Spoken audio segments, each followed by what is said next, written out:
Here I have BQ Aquaris X2 Pro, and today I'm going to show you how to enable Do Not Disturb mode on this device.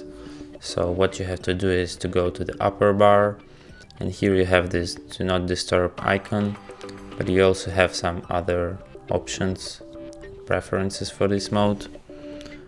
So here you can set its behavior, like sounds and notifications that you want to receive when it's on, and which one you don't want.